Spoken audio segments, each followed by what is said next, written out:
Hello believers, welcome to believers academy. So మనం టెట్‌కు సంబంధించి తెలంగాణ చూసుకుంటే జనవరిలో ఎగ్జామ్స్ నిర్వహించబోతున్నాయి. ఆ తర్వాత వెంటనే మనకు డీఎస్సీ కూడా రాబోతుంది జాబ్ క్యాలెండర్ ప్రకారం.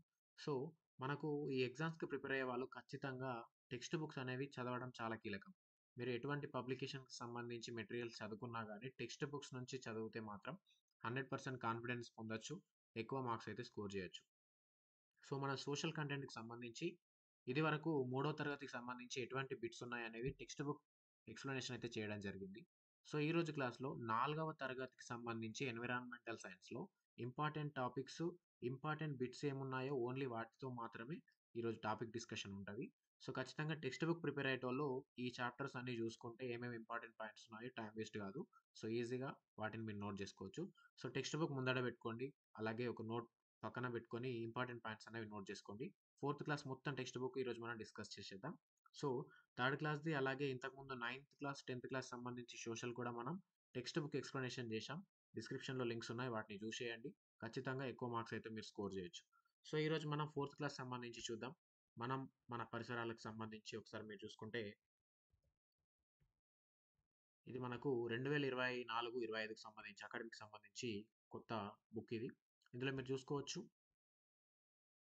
ఇక్కడ చూసుకుంటే మనం కుటుంబ వ్యవస్థ, మార్పులు, ఆటలు, నియమాలు, రకరకాల జంతువులు, జంతువుల జీవన విధానం, జీవ వైవిధ్యం, మన చుట్టూ ఉండే మొక్కలు, దారి తెలుసుకుందామా, ప్రభుత్వ సంస్థలు, ఇళ్ల నిర్మాణం, పారిశుద్ధ్యం, మా ఊరు మా చెరువు, మన ఆహారం మన ఆరోగ్యం, అలాగే ఊరు నుంచి ఢిల్లీకి, భారతదేశ చరిత్ర, సంస్కృతి. సో మనకిక్కడ 12 చాప్టర్లు ఉన్నాయండి ఫోర్త్ క్లాస్‌లో. థర్డ్ క్లాస్ చూసుకుంటే 16 చాప్టర్లు ఉండే అవన్నీ మనం వీడియోలో కవర్ చేసినాం. ఈ రోజు మనం ఈ క్లాస్‌లో 12 చాప్టర్‌లలో ఏమేమి ఇంపార్టెంట్ పాయింట్స్ ఉన్నాయో వాటన్నింటిని బయటకు తీద్దాం. సో 100% మీకు ఎగ్జామ్ పాయింట్ ఆఫ్ వ్యూలో ఇవి చాలా బాగా పనికొస్తాయి కాబట్టి క్లాస్ చివరి వరకు చూడండి. సో వెళ్ళిపోదాం మనం. ఈ విధంగా పీఠిక భారతదేశకు సంబంధించి పీఠిక రాజ్యాంగంలో ఉన్న పీఠికతోటి మనకి చాప్టర్స్ అన్ని ప్రారంభమవుతాయి. సో ఇక్కడ చూసుకుంటే మనకు ఫస్ట్ చాప్టర్ కుటుంబ వ్యవస్థ, మార్పులు. థర్డ్ క్లాస్‌లో కూడా మనం చూసినాం. దాని కంటిన్యూయేషన్సే ఇందులో ఉంటాయి. సో ఓన్లీ ఇంపార్టెంట్ పాయింట్సే మనం కవర్ చేసుకుంటా వెళ్దాం. మనకు ఎక్కువగా ఇందులో థీమ్ కూడా ఎక్కువగా ఉంటది కాబట్టి ఓన్లీ ఇంపార్టెంట్ పాయింట్స్ తోటి కవర్ చేసుకుంటూ వెళ్ళిపోదాం ఒక్కొక్క పేజ్. సో కుటుంబంకి సంబంధించి మనం ప్రీవియస్ క్లాస్‌లోనే చూసినాం. చిన్న కుటుంబం అంటే ఏంటి? ఉమ్మడి కుటుంబం, వ్యష్టి కుటుంబం అని. అలాగే ఆహ్, అలాగే మనకు అలాగే మాతృస్వామిక కుటుంబ పద్ధతిని సమర్థించింది మోర్గాన్ అండ్ జంగ్స్ అని. అలాగే పితృస్వామిక కుటుంబ పద్ధతిని సమర్థించింది హెన్రీ మెయిన్ అని మనకు 2 ఇంపార్టెంట్ పాయింట్స్ మీరు గుర్తుంచుకోవాలి. సో అవి చాలా ఇంపార్టెంట్. దాంతో మనం అంతేకాకుండా వృద్ధుల దినోత్సవం ఈ రోజు, దివ్యాంగుల దినోత్సవం ఈ రోజు అని ప్రీవియస్ థర్డ్ క్లాస్‌లో చూసినాం. వృద్ధుల దినోత్సవం అక్టోబర్ 1, దివ్యాంగుల దినోత్సవం డిసెంబర్ 3 అని మనం అందులో డిస్కస్ చేయడం జరిగింది. సో మరి ఈ ఫోర్త్ క్లాస్‌లో ఇందులో ఏమున్నాయో ఒకసారి చూద్దాం. ఆల్రెడీ ప్రీవియస్‌లో నేను 4 బిట్స్ చెప్పాను. అవి నోట్ చేసుకోండి. మోర్గన్ అండ్ జంగ్స్, హెన్రీ మెయిన్, అలాగే వృద్ధుల దినోత్సవం అక్టోబర్ 1, దివ్యాంగుల దినోత్సవం డిసెంబర్ 3. సో వీటన్నింటితోటి నేను ఆల్రెడీ నోట్స్ ప్రిపేర్ చేయడం జరిగింది. ఒకసారి ఆ నోట్స్ మనం చూద్దాం. సో ఇది చూసుకుంటే టాప్ 500 బిట్స్ అంటే మనకు థర్డ్ క్లాస్ నుంచి ఇక్కడ చూసుకుంటే మనకు 12థ్ క్లాస్ అంటే ఇంటర్ లెవెల్ వరకు కూడా ఇక్కడ బిట్స్ అనేవి నోట్‌గా తయారు చేయడం జరిగింది. సో ఇక్కడ చూసుకోవచ్చు పీడిఎఫ్ మీరు. ఇక్కడ చూడండి. దాదాపు 500 బిట్స్ తోటి ఇవన్నింటిని ఒకటే దగ్గర కవర్ చేయడం జరిగింది. మీరు ఇదొక్క పీడిఎఫ్ చదువుకొనెళ్తే దాదాపు మీరు సోషల్ కంటెంట్‌లో ఎక్కువ స్కోర్ చేయొచ్చు. సో, ఇది దాదాపు 74 పేజీలతోటి తయారు చేయడం జరిగింది. ఇందులో ప్రతి చాప్టర్, ప్రతి ఇంపార్టెంట్ టాపిక్స్ అన్నీ ఇందులో రాయడం జరిగింది.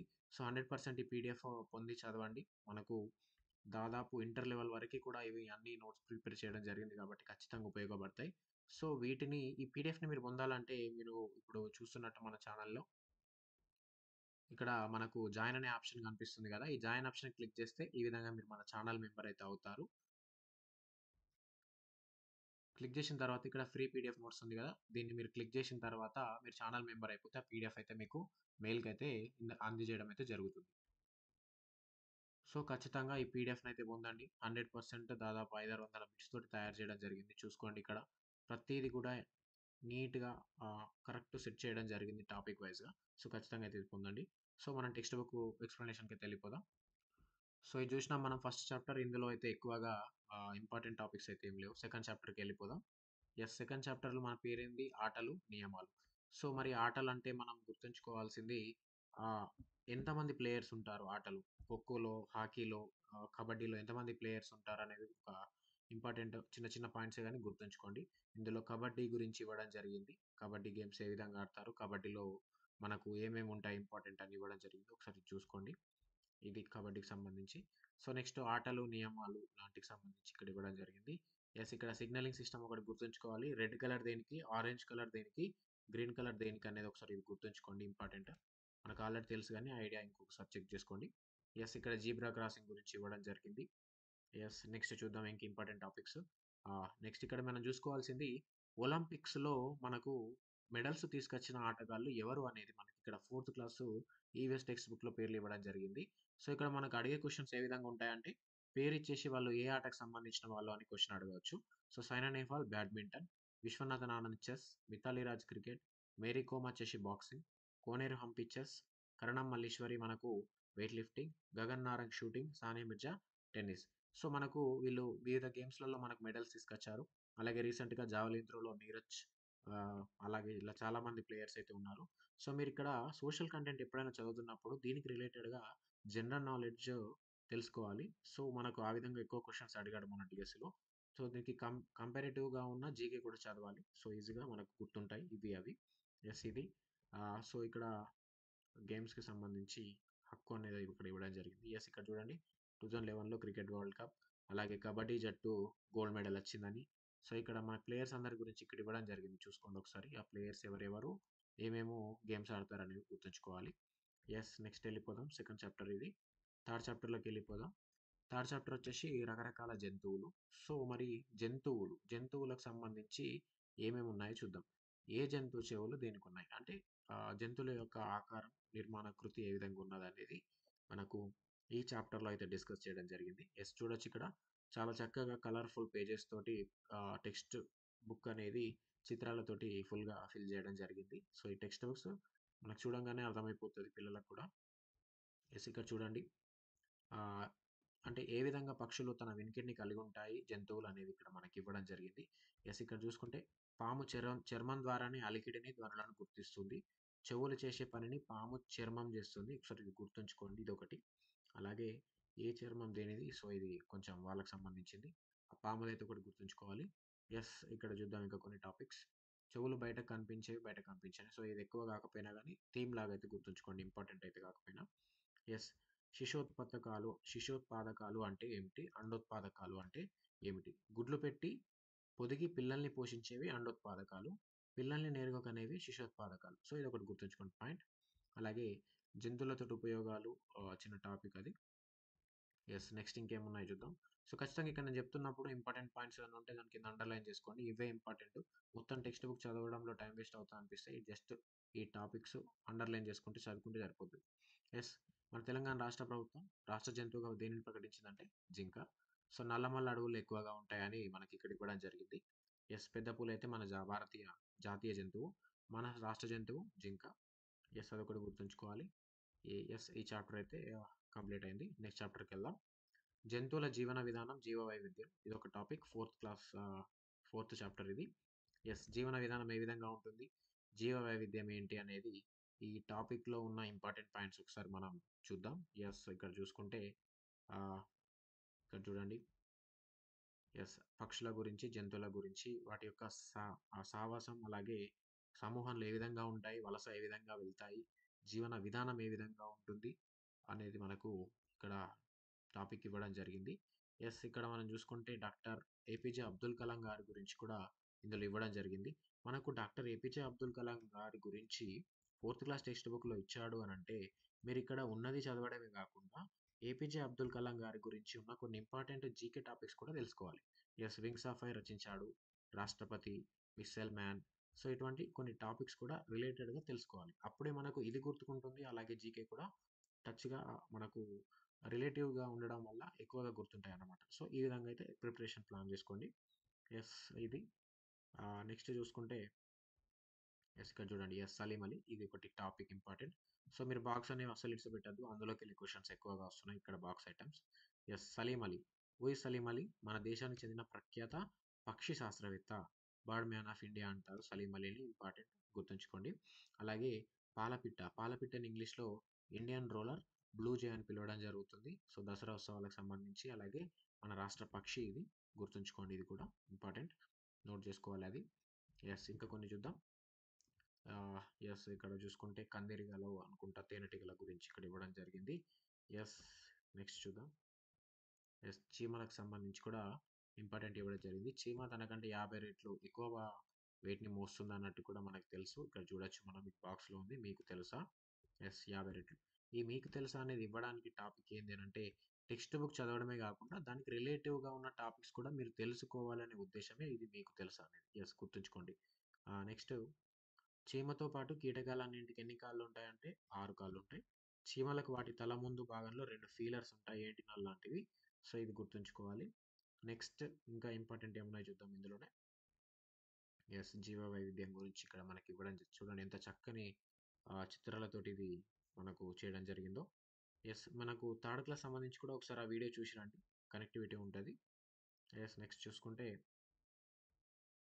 అంతరిస్తున్న జీవజాతులకు సంబంధించి కొన్ని టాపిక్స్ ఇక్కడ చూసుకోవచ్చు. యెస్. ఇది 4th చాప్టర్. 5th చాప్టర్‌లోకి వెళ్ళిపోదాం. ఇంపార్టెంట్. మన చుట్టూ ఉండే మొక్కల గురించి ఇందులో ఇవ్వడం జరిగింది. ఏమేం మొక్కలు ఉంటాయి దానికి సంబంధించి కూడా ఇక్కడ చూడొచ్చు. యెస్. ఇక్కడ చూద్దాం. తీగ మొక్కలు, ఎగబాకే మొక్కలు అంటే దేనికి సంబంధించినవి అని ఈ విధంగా క్వెషన్ జతపరచనలాగా అడగొచ్చు. బీర, కాకర, మల్లె మొదలగు మొక్కలు కాండాలు బలహీనంగా ఉంటాయి కాబట్టి అవి తీగ మొక్కలు, ఎగబాకే మొక్కలు అంటారు. యెస్. పొదలు. పొదలను వేటినంటారంటే ఇట్లా గన్నేరు, గులాబీ వీటన్నిటికి సంబంధించి పొదలకు ఎగ్జాంపుల్స్. ఇక వృక్షాలు అనంటే చింత, రావి, మామిడి ఇవి వృక్షాలకు ఎగ్జాంపుల్స్. సో, ఎందుకు మరి వాటికి ఆ పేర్లు వచ్చినాయంటే ఇట్లా కాండాన్ని ఆధారంగా చేసుకొని వీటిని ఈ విధంగా విభజించారు. ఒకసారి చూసుకోవాలి అది. నెక్స్ట్ మొక్కలు భాగాలకు సంబంధించి ఇక్కడ ఇవ్వడం జరిగింది. యెస్. ఏమేం భాగాలు ఉంటాయి? వేర్లు, కాండం, ఆకులు, ఇక్కడ పువ్వులు. సో, ఇక్కడ చూసుకోవచ్చు. కాయలు వంటివి వీటన్నిటివి చూసుకోవచ్చు. ఒక్కొక్క దాని గురించి ఇక్కడ మనం డిస్కస్ చేసిర్రు. వేర్లు. దేని వేర్లు ఏ విధంగా ఉంటాయనేది కూడా మనకు ఐడియానే ఉంటది. ఒకసారి చూసుకోవచ్చు. యెస్. వేర్ల ద్వారానే మనకు మొక్కలకు నీరు, పోషక పదార్థాలు అందుతాయి. యెస్. కాండం. నేల పై భాగాన పెరిగే మొక్క భాగం ఏది అని క్వెషన్ అడిగితే కాండం అని గుర్తుంచుకోవాలి. అదొకటి. యెస్. నెక్స్ట్. నెక్స్ట్ చూడండి. మొక్కల కాండాలు అన్నిటికి ఒకేలా ఉండవు. యెస్. ఉండవు కదా! నెక్స్ట్ ఆకులు, పూలు, కాయలు అనుకుంటా ఇక్కడ ఇవ్వడం జరిగింది. యెస్. కాంతి శక్తి అంటే సూర్యుడి నుంచి వచ్చే కాంతి శక్తిని ఆకులు గ్రహించి ఆహారాన్ని తయారు చేసుకుంటాయి. ఇందులో మెయిన్ పత్రహరితం అనేది ఉంటది. ఆకులు ఆకుపచ్చ రంగులో ఉండడానికి కారణం పత్రహరితం, క్లోరోఫిల్ గుర్తుంచుకోవాలి అది. సో, నెక్స్ట్ ఇంకోటి మనం చూసుకోవాల్సింది. నెక్స్ట్. యెస్. చూడండి ఇక్కడ అన్ని సంబంధించి ఇవ్వడం జరిగింది. పువ్వులు, ఫలాలు. నెక్స్ట్ వెళ్ళిపోదాం. ఇంకా ఇంపార్టెంట్ ఏమైనా ఉంటే. యెస్. ఇది బాక్స్ ఐటెమ్. ప్రపంచంలో అతిపెద్ద పుష్పం ఏదంటే రఫ్లీషియా. దాదాపు 1 మీటర్ వ్యాసంతోటి సుమారు 7-10 కిలోల బరువుతోటి ఉంటుంది. దీని వాసన చూసుకుంటే కుళ్ళిన మాంసం లాగా ఉంటుంది. దాదాపు 2 కిలోమీటర్ల దూరం వరకు వ్యాప్తిస్తుంది. చాలా చిన్నప్పటి నుంచి చదువుకుంటున్నాం ఇది రఫ్లీషియా అనేది గుర్తుంచుకోండి. నెక్స్ట్ చాప్టర్ ఐ థింక్ ఉంది ఇంకా కొంచెం చూడండి ఇక్కడ. మీకు తెలుసా ఇవి కూడా పువ్వులే అని. Bird of paradise, bottle brush, passiflora. Yes. Next chapter పండ్లు, విత్తనాల గురించి ఇక్కడ ఇవ్వడం జరిగింది. యెస్. ఇక్కడ చూడండి విత్తనాలన్నీ ఒకేలా ఉంటాయా అని సంబంధించి. యెస్. నెక్స్ట్ చూద్దాం. అన్ని విత్తనాలు మొలకెత్తుతాయా? విత్తనం మొలకెత్తడం ఏ విధంగా ఉంటే దశలు కూడా ఇక్కడ ఇవ్వడం జరిగింది చూడండి. యెస్. ఇక్కడ మనం చూసుకోవాల్సింది బాక్స్ ఐటమ్. పార్దీనియం మొక్కను వయ్యారి బామ అంటారు. అమెరికా నుంచి గోధుమలు మనం దిగుమతి చేసుకున్నప్పుడు వాటితో కలిసి మన దేశానికి వచ్చి చేరి విపరీతంగా ఏ చేంజ్ చూసినా కానీ ఇదే ఉన్నది. పువ్వలం అని మనం అంటాం మన తెలంగాణ భాషలో. వయ్యారి బామ యాక్చువల్ పేరు. దీనివల్ల దీని పుప్పొడి వల్ల ఊపిరితిత్తుల వ్యాధులు, చర్మ వ్యాధులు కూడా వస్తున్నాయి. ఒకసారి గుర్తుంచుకోండి అది కూడా. యెస్. నెక్స్ట్. ఈ విధంగా మొలకెత్తుతాయి. విత్తనాలు ఏ విధంగా మనకు మొలకెత్తుతాయి అనంటే ఒక్కోది ఒక రకంగా ఉంటది. ఒక చెట్టు కాయలుంటాయి. అవి వలిగిపోయి దాటి నుంచి విత్తనాలు ఎగజల్లుతాయి. అంటే కాయ పగలడం వల్ల అందులో ఉన్న విత్తనాలు ఎగిరిపోయి వేరే వేరే జాగల పడడం, లేదా గాలి ద్వారా వేరే దగ్గరికి వెళ్ళడం, నీటి ద్వారా వెళ్ళడం, ఇంకా కొన్ని జంతువులు వాటిని ఫ్రూట్స్‌ని తిని గింజల్ని ఎక్కడెక్కడనో పడేయడం. ఆ విధంగా మనకు తెలుసు కదా! ఆ విధంగా అయితే మొక్కలు మొలకెత్తుతాయి సహజంగా. అవి చూసుకోవచ్చు. యెస్. నర్సరీల గురించి ఇక్కడ ఇవ్వడం జరిగింది. ఇది ఈ చాప్టర్‌కి సంబంధించింది. సో, నెక్స్ట్ చాప్టర్‌కెళ్ళిపోదాం. దారి తెలుసుకుందామా? సో, ఇది ఆల్రెడీ థర్డ్ క్లాస్ సంబంధించి అన్ని రిలేటివ్‌గానే ఉంటాయి. యెస్. ఇక్కడ దిక్కుల గురించి న్యూస్, నార్త్ ఈస్ట్, వెస్ట్, సౌత్‌కి సంబంధించి, అలాగే ఈశాన్యం, నైరుతి, ఆగ్నేయం, వాయువ్యం అవి కూడా తెలుసుకోవాలి. నెక్స్ట్ చూద్దాం ఏమేమి ఉన్నాయో. ఇది చాలా ఇంపార్టెంట్. ఇదొకటి గుర్తుంచుకోండి. ఉత్తరానికి, పడమరానికి మధ్యలో వాయువ్యం, ఉత్తరం, తూర్పు మధ్యలో ఈశాన్యం. సో, ఇట్లా గుర్తుంచుకోండి. నెక్స్ట్ మూలలు ఖచ్చితంగా అడుగుతాడు. ఈ విధంగా ఇక్కడ ఇచ్చాడు చూడండి బాక్స్. తూర్పు, దక్షిణాల మధ్య ఏది ఉంటదని. సో, అది గుర్తుంచుకోవాలి. సో, నెక్స్ట్ చూద్దాం. పటాల తయారీ గురించి ఇక్కడ ఇవ్వడం జరిగింది. సో, మనకి ఆల్రెడీ అవన్నీ దిక్కులకు సంబంధించి. సో, పటము పటాలని ఏ విధంగా గీయాలి ఇలాంటివి సంబంధించి ఇక్కడ మనకు ఇవ్వడం జరిగిందో అది చూసుకోండి. ఇక్కడ మండలం అంటే ఏంది? కొన్ని గ్రామాల సముదాయం. మండలంలో ఏమేమి ఉంటాయి, ఆఫీసెస్ ఏమేమి ఉంటాయి అని ఇవ్వడం జరిగింది. ఇంపార్టెంట్ చాప్టర్ ఇది. ఇందులో ఆఫీసెస్ గురించి కొన్ని ఇంపార్టెంట్ టాపిక్స్ ఉంటాయి. ఒకసారి చూద్దాం ఇందులో ఏమేమి ఉన్నాయి ఇంపార్టెంట్. ఇక్కడ చూసుకుంటే మన రాష్ట్రం. ఇందులో ఫస్ట్ నుంచి చూద్దాం. మన రాష్ట్రం పేరు తెలంగాణ. మొత్తం ఇప్పుడు మనకు 33 జిల్లాలు ఉన్నాయి. కరెంట్ అఫైర్స్ లాగా గుర్తుంచుకోవాలి. గోదావరి, కృష్ణ, తుంగభద్ర, మూసీ నదులు ఉంటాయి. ఇక్కడ డిస్ట్రిక్ట్స్ చూడండి. అడవులు ఎక్కడెక్కడ ఉన్నాయని మనకి ఇక్కడ ఇవ్వడం జరిగింది. ఆదిలాబాద్, నిర్మల్, ఆసిఫాబాద్, మంచిర్యాల్, పెద్దపల్లి, జయశంకర్, మహబూబాబాద్, భద్రాద్రి, నాగర్ కర్నూలు జిల్లాలో అడవులు విస్తరించి ఉన్నాయి. ముఖ్యంగా మనకు పంటలు వరి, జొన్న, మొక్కజొన్న, చెరకు మొదలగు చూసుకోవచ్చు. మీకు తెలుసు ఇక్కడ చూడండి మన రాష్ట్రం ఎప్పుడు ఏర్పడిందో. సో, ఇక్కడ జిల్లాలు కూడా అన్ని గుర్తుంచుకోవాలి. మనకు సరిహద్దుగా ఉన్న రాష్ట్రాలు మహారాష్ట్ర, కర్ణాటక, ఆంధ్రప్రదేశ్, ఇక్కడ చూసుకుంటే ఛత్తీస్గఢ్. సో, ఇవి 4 మనకు సరిహద్దులుగా ఉంటాయి. ఏ దిక్కుకు ఏవి ఉంటాయి కూడా తెలుసుకోవాలి. మొన్న డిఎస్సిలో కూడా అడిగాడు. ఈ పటమే కదా అని మనం ఇడిసిపెడతాం కానీ ఇందులో కూడా క్వశ్చన్స్ దాగి ఉన్నాయి. గుర్తుంచుకోవాలి అది. ఇది ఒకటి. నెక్స్ట్ చూద్దాం ఇంకేమున్నాయి ఇందులో. ఇది ఈ చాప్టర్కి సంబంధించి. నెక్స్ట్ చాప్టర్ ప్రభుత్వ సంస్థలు. ఇందులో మనం గుర్తుంచుకోవాల్సింది గ్రామ పంచాయతీ గురించి మనకు చాలా ఐడియానే ఉంటుంది. అక్కడ మనకు పంచాయత్ సెక్రటరీ ఉంటారు, సర్పంచ్ వాళ్ళు ఉంటారు. వాళ్ళకు కొన్ని బాధ్యతలు అప్పజెప్పబడి ఉంటాయి. వాటికి సంబంధించింది.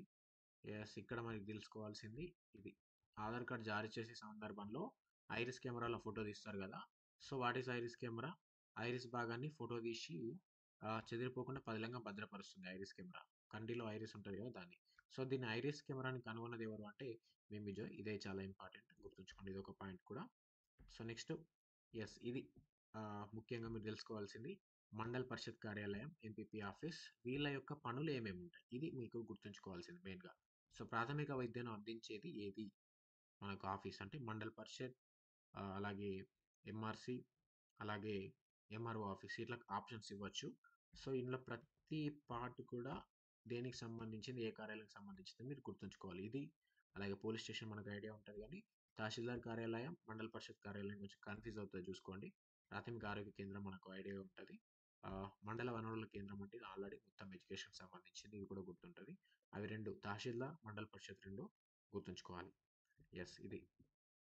నెక్స్ట్ ఈ చాప్టర్లో అయితే మాత్రం ఇవి కార్యాలయాల గురించి అయితే గుర్తుంచుకోండి. చాలా ఇంపార్టెంట్ అది. నెక్స్ట్ మనం చూసుకుంటే చాప్టర్ ఇందులోనే సమాచార హక్కు చట్టం గురించి ఉంది. చాలా ఇంపార్టెంట్. ఇది గుర్తుంచుకోండి. 12 అక్టోబర్ 2005 సంవత్సరం నుంచి సమాచార హక్కు చట్టం అమల్లోకి వచ్చింది. గుర్తుంచుకోవాలి. ఇక్కడ దరఖాస్తు చేసుకున్న 30 రోజుల్లోగా సంబంధిత అధికారికి సమాచారం అందించాలి. జీవించే హక్కు వ్యక్తి స్వేచ్ఛకు సంబంధించింది అయితే 48 గంటల్లోనే అందించాలి. ఇది ఒకటి చాలా ఇంపార్టెంట్. ఇది గుర్తుంచుకోండి. అలాగే ఇది సెక్షన్ సమాచార హక్కు చట్టం 2005 సెక్షన్ 6 క్లాస్ 1 ప్రకారం ఇక్కడ చూసుకోండి. ఇది ఒకటి ఇంపార్టెంట్. సో, నెక్స్ట్ మనం చూసుకోవాల్సింది ఇది ఈ చాప్టర్ కిందే. ఈ చాప్టర్లో చూద్దాం. చాప్టర్ ఇళ్ల నిర్మాణం, పారిశుద్ధ్యం సంబంధించి ఏమేమి రకాల ఇండ్లు ఉంటాయి అనే దానికి సంబంధించింది ఇది. ఇక్కడ మనం చూసుకుంటే ఇంపార్టెంట్ ఇందులో ఏముంటాయంటే టైల్స్ గురించి, అలాగే ఈ ఇక్కడ చూసుకుంటే గోడలు ఏ విధంగా కడతారు, టైల్స్, అలాగే రకరకాల ఇది roof garden. So, only important topics ఇందులో ఏమేమి ఉన్నాయి చూద్దాం ఒకసారి. ఇటుకలను తయారు చేసే విధానం, ఏ విధంగా తయారు చేస్తారు, ఇందులో రకాలు ఏముంటాయి అంటే స్టేజెస్ ఏమేమి ఉంటాయి అది గుర్తుంచుకోవాలి. ఇది దశలు ఇంపార్టెంట్. ఇది ఒకసారి గుర్తుంచుకోండి. స్టేజెస్ అడగవచ్చు ఇందులో ఏ స్టేజ్ మిస్ అయిందని లేదా వరుస క్రమం ఏందని. ఇది గుర్తుంచుకోండి. ఇది ఒకసారి బొమ్మ గుర్తుంచుకుంటే సరిపోతుంది. ఇక్కడ తాండూరు బండలు, రాజస్థాన్ చలవరాతి బండలు, షాబాద్ బండలు, ఖమ్మం గ్రానైట్. ఇది గుర్తుంచుకోవాలి. మన వికారాబాద్ జిల్లాలకు సంబంధించినవి ఉన్నాయి ఇందులో. తాండూరు, షాబాద్ అవి ఒకటి. అలాగే నెక్స్ట్ ఇండ్లు వివిధ ప్రాంతాలు. ఇక్కడ చూడండి 1826లో బ్రిటిష్ వారు ఇక్కడ ఇండ్లను కట్టడం ప్రారంభించారట ఈశాన్య రాష్ట్రాలలో. అదొకటి. యెస్. ఇది చాలా ఇంపార్టెంట్. ఇందులో ఉన్నది ఇక్కడ డోంగా అని. కాశ్మీర్ బాగా చలి ప్రదేశం. 0 కంటే తక్కువగా సెల్సియస్‌కి, డిగ్రీస్‌కి పడిపోతది ఈ టెంపరేచర్. ఇక్కడ పర్వతాలపై ఇండ్లుంటాయి. శ్రీనగర్‌లో దాల్ సరస్సు మీద డోంగా అనే పడవెల్లులో యాత్రికులు విహరిస్తారు. ఇది గుర్తుంచుకోండి. యెస్. ఇక్కడ తాండూర్ ప్రాంతం రంగు బండలు లభిస్తాయి. అదొకటి. యెస్. నెక్స్ట్ చూద్దాం. యెస్. ఇక్కడ ఇదొకటి చిన్నగా ఇది ఒకసారి చదువుకోండి.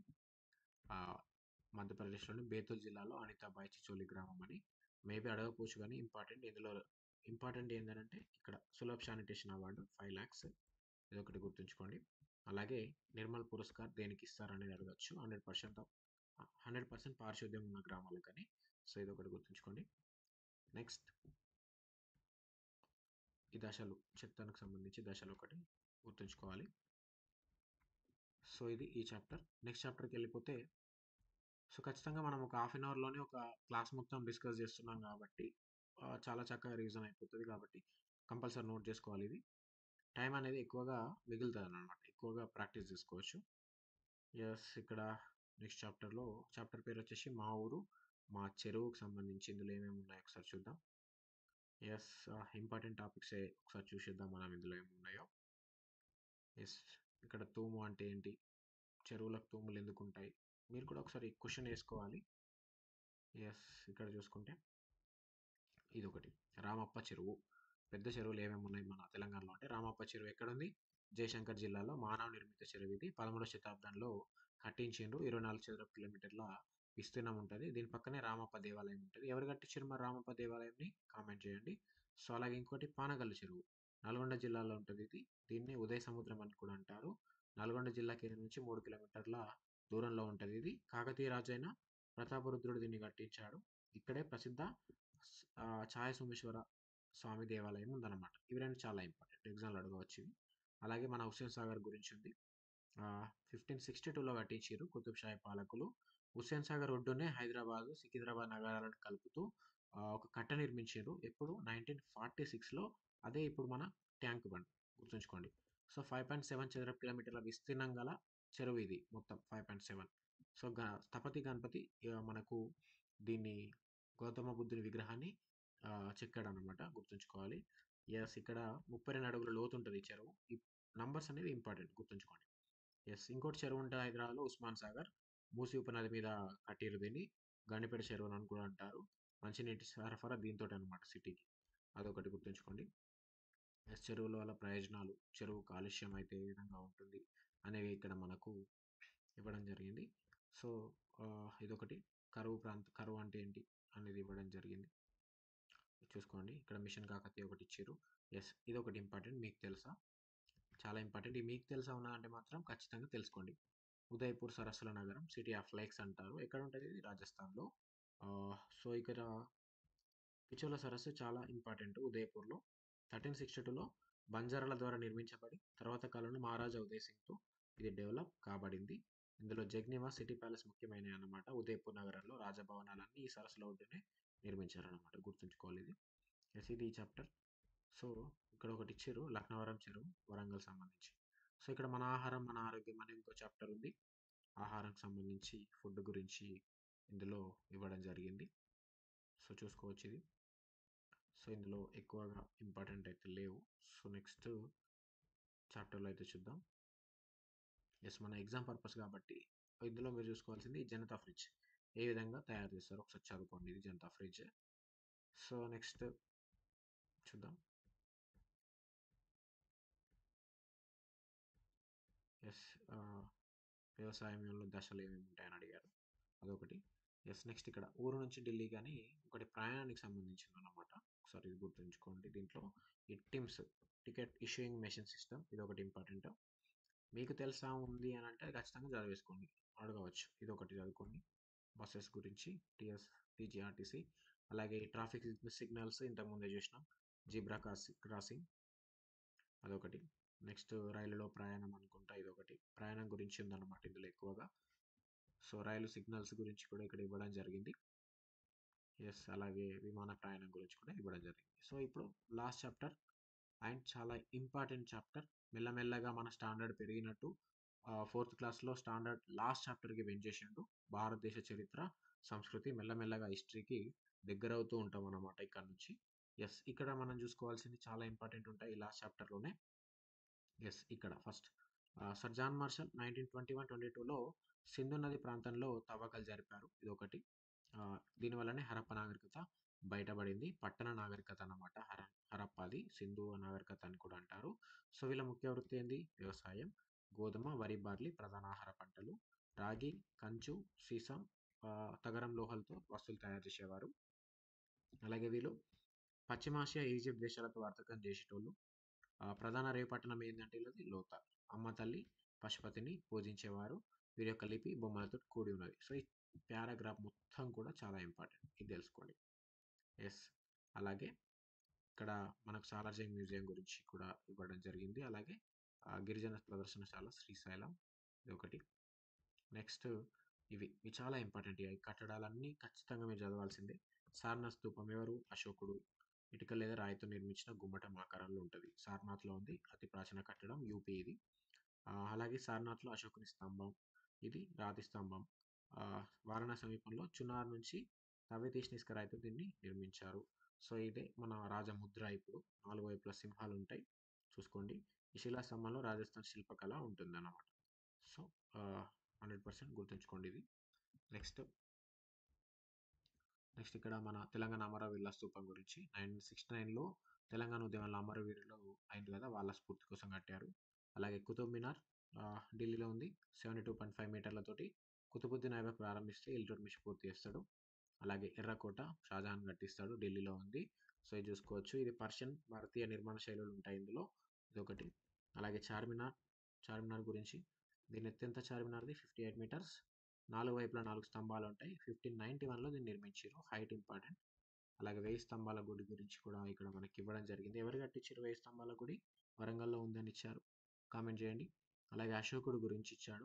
మౌర్య సామ్రాజ్య స్థాపకుడు, చంద్రగుప్తుని యొక్క మనమడు అన్నమాట అశోకుడు. కళింగ యుద్ధం క్రీశకం 281లో జరుగుతుంది, మహామేఘన వంశానికి చెందిన రాజుతోటి. సో ఇది ఒకటి గుర్తుంచుకోండి. అలాగే చంద్రగుప్త విక్రమాదిత్యుడు, గుప్త సామ్రాజ్యం 320లో, ఇదొకటి. ఈయన దగ్గరనే చంద్రగుప్త విక్రమాదిత్యుడి దగ్గర ఈ వంశస్థుల్లో, గుప్తుడు వంశస్థుల్లో చంద్రగుప్త విక్రమాదిత్యుడు గొప్పవాడు. ఆయన దగ్గరే నవరత్నాలు ఉండేటోళ్ళు. అందులో కాళిదాసు గొప్ప కవి. వీటన్నింటినీ నేను ఇంతకుముందు మీకు ఒక పీడిఎఫ్ చూపించడం జరిగింది. ఇందులో అన్నీ కూడా రాయడం జరిగింది. ఇక్కడ చూడండి, అశోకుడు గురించి అని నేను ఇప్పుడు టెక్స్ట్ బుక్లో మీకు చూపించిన వెంటనే ఆ అశోకుడికి సంబంధించి ఏమేమి ఇంపార్టెంట్ ఉంటాయో అవన్నిటిని కూడా ఇక్కడ రాయడం జరిగింది. మీరు చూస్తే గమనించవచ్చు, ఇక్కడ ప్రతిదీ కూడా అశోకుని శాసనాలు కూడా ఏమేమి ఉంటాయని రాయడం జరిగింది. మీకు ఇక్కడ మౌర్య సామ్రాజ్యం గురించి ఇస్తే మౌర్య సామ్రాజ్యానికి సంబంధించి రాజులు ఎవరెవరు వాళ్ళన్నిటి గురించి ఇక్కడ రాయడం జరిగింది. సో 4వ తరగతికి సంబంధించి కూడా నేను టాపిక్స్ ఇందులో రాసి ఎక్స్ట్రా కంటెంట్ మీకు ఇందులో అందించాను. అందుకని ఖచ్చితంగా ఈ పీడిఎఫ్ మీరు పొందాలి. ఖచ్చితంగా జాయిన్ అనే ఆప్షన్ మీకు కనిపిస్తుంది కదా, సబ్స్క్రైబ్ చేసుకోండి. దాని పక్కన వెంటనే అది పొందండి. సో ఇక్కడ అన్ని రాజవంశాల గురించి కూడా ఇందులో రాసిన. ఇంతకుముందు మనకు గుప్తులను చూసినాం ఇప్పుడే 4th క్లాస్ టెక్స్ట్ బుక్లో. సో స్థాపకుడు శ్రీగుప్తుడు అన్నాం. ఆ గుప్త సామ్రాజ్యంలో రాజులందరి గురించి ఇందులో రాయడం జరిగింది, ఒకసారి చూసుకోండి. అందుకని ఈ పీడిఎఫ్ మీరు ఖచ్చితంగా పొందండి, ఖచ్చితంగా ఉపయోగపడుతుంది అనమాట. సో ఇది ఇంతకుముందే చూసినాం మనం. ఎస్, నెక్స్ట్ గణపతి దేవుడు, రుద్రమదేవి, వీళ్ళ గురించి. 1000 స్తంభాల గుడి, రామప్ప దేవాలయం. సో ఇందులో ఆ పీడిఎఫ్లో కూడా వీళ్ళ గురించి కవర్ చేయడం జరిగింది, ఒకసారి చూసుకోండి. అలాగే విజయనగర సామ్రాజ్యం, ఇది కూడా అష్టదిగ్గజాలు, ఇవన్నీ అందులో కవర్ అయి ఉన్నాయి. అముక్తమాల్యద రచించింది. దేశభాషలందు తెలుగు లెస్స రచించాడు. అక్బర్ గురించి. అలాగే శివాజీ గురించి. సమర్థ రామదాసు శివాజీ గురించి. ఇవి ఖచ్చితంగా ఈ లాస్ట్ 4-5 పేజెస్ చాలా ఇంపార్టెంట్. ఒక బిట్ ఖచ్చితంగా వస్తుంది ఇందులోకి వెళ్ళి. మీర్ ఉస్మాన్ అలీ ఖాన్, హైదరాబాద్ రాష్ట్రాన్ని నిజాం వంశస్థులు పాలించారు కదా, అందులో లాస్ట్ ఈయన. నిజాం సాగర్, అలీ సాగర్ మనకు 1920లో కడతారు. మూసీ నది మీద ఉస్మాన్ సాగర్ ఆనకట్టని. సో ఇది మనం చూసుకోవచ్చు, ఆరో నిజాం కట్టిస్తాడు అనమాట అది. సో ఇది చాలా ఇంపార్టెంట్ ఈ లాస్ట్ 5-6 పేజెస్ అయితే. సో అలాగే ఇక్కడ రామప్ప గుడి ఒకటి ఇచ్చి చూడండి ఎండింగ్లో. ఎస్, ఇదండి మనకు 4th క్లాస్ ఏవిఎస్కి సంబంధించి ఇంపార్టెంట్ 12 చాప్టర్లలో ఏమేమి ఇంపార్టెంట్ టాపిక్స్ ఉన్నాయో ఈ హాఫ్ అన్ అవర్ క్లాస్లో డిస్కస్ చేయడం జరిగింది. వీటన్నింటిని మంచిగా టెక్స్ట్ బుక్లో నోట్ చేసుకొని ఒకసారి ప్రిపేర్ అయిపోండి. అలాగే నేను ఇంతకుముందు చూపించిన కదా ఈ పీడిఎఫ్, సో ఖచ్చితంగా ఈ పీడిఎఫ్ అయితే పొందండి. మీరు ఆ టెక్స్ట్ బుక్ చదవడం ఇబ్బంది ఉన్నా కానీ అవన్నీ కూడా ఇందులో రాయడం జరిగింది. విత్ ఎక్స్ట్రా కంటెంట్ తోటి కూడా ఇందులో ఉంటుంది. ఖచ్చితంగా చూసుకోవచ్చు. చూడండి, ఇక్కడ అన్ని రాజుల కాలక్రమాల గురించి కూడా ఇందులో సింపుల్గా రాయడం జరిగింది. కాకతీయుల గురించి, అలాగే కాకతీయులకు సంబంధించి ఇంపార్టెంట్, విజయనగర రాజులు అంటే వాళ్ళకి సంబంధించి రాజులు కూడా ఎవరెవరు ఉన్నారు అందరి గురించి రాయడం జరిగింది. మీరు డిఎస్సి ప్రిపేర్ అయినా, గ్రూప్స్ ప్రిపేర్ అయినా, ఏది ప్రిపేర్ అయినా కానీ ఈ పీడిఎఫ్ 100% ఉపయోగపడుతుంది. కాబట్టి వెంటనే సబ్స్క్రైబ్ చేసుకొని జాయిన్ అనే ఆప్షన్ ద్వారా వెంటనే జాయిన్ అవుతే ఖచ్చితంగా మీ మెయిల్కి అయితే ఇది పీడిఎఫ్ అయితే పంపడం జరుగుతుంది. సో ఇదండి, ఈరోజు మనం 4th క్లాస్ ఈవీఎస్కి సంబంధించి టెక్స్ట్ బుక్ మొత్తం డిస్కస్ చేయడం జరిగింది. దీనికంటే ముందు 3rd class EVS text book కూడా మనం డిస్కస్ చేయడం జరిగింది. అలాగే 9th 10th కూడా ఇంతకుముందు డిస్కస్ చేయడం జరిగింది. వాటన్నింటి యొక్క లింక్స్ డిస్క్రిప్షన్లో పెట్టాను. వెంటనే వీడియో క్లాసెస్ చూడండి. అలాగే ఇంతకుముందు చూపించిన పీడిఎఫ్ కోసం ఇప్పుడే జాయిన్ అయిపోండి. సో డిస్క్రిప్షన్లో టెలిగ్రామ్ లింక్ కూడా ఉంది, అందులో జాయిన్ అవుతే పీడిఎఫ్స్ కూడా పొందవచ్చు. Thank you. This is Kranthi Uppu, believers academy. Please do subscribe and join. Jai Hind.